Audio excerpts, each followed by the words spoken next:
This is the Consol Energy Center, home of the three-time Stanley Cup champion Pittsburgh Penguins. But this weekend, it's the home to the NCAA tournament. And it is here that LSU is making its first tourney appearance since 2009. And with that 6-year drought, you would expect this to be a whole new experience for LSU, but actually 2 Tigers have been in the big dance before. Johnny Jones led North Texas to 2 tournament appearances, and Keith Hornsby in 2012 played right here in Pittsburgh for UNC Asheville before he eventually transferred to LSU. So they have been telling their teammates what this experience is like. To be a part of that field and the things that go into it and the energy that people put into it, it's special.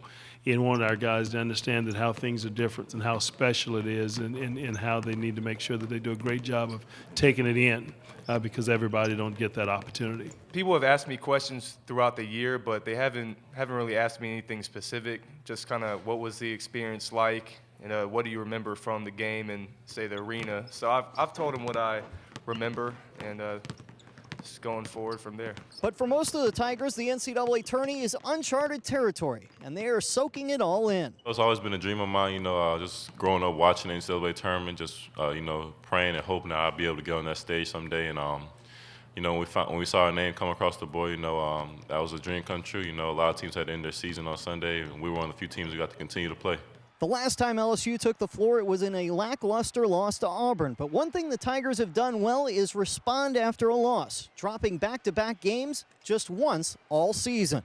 I think you have to really credit our kids, their ability to bounce back and respond and play with a sense of urgency. And I think the youthfulness of our team and hopeful that we can continue to grow. But they've done a great job of responding and understanding and coming back to practice and not wanting that feeling, sitting in that locker room afterwards. And they've done a tremendous job of doing that. We definitely use that as motivation. When we lose a game, we definitely bounce back as a team. We come together and realize how important it is for us to come out and make sure we pick it back up, and we definitely do that.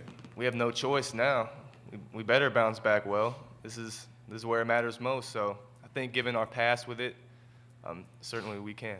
The Tigers have an unfamiliar opponent Thursday in NC State, but the Wolfpack have some familiar faces. Former Alabama coach Mark Gottfried and former LSU player Ralston Turner. Tip time is at approximately 8:20 Central Time, and we'll have complete post-game coverage on CoxSportsTV.com and our Cox Sports TV YouTube channel. In Pittsburgh, Paul Boron for CST.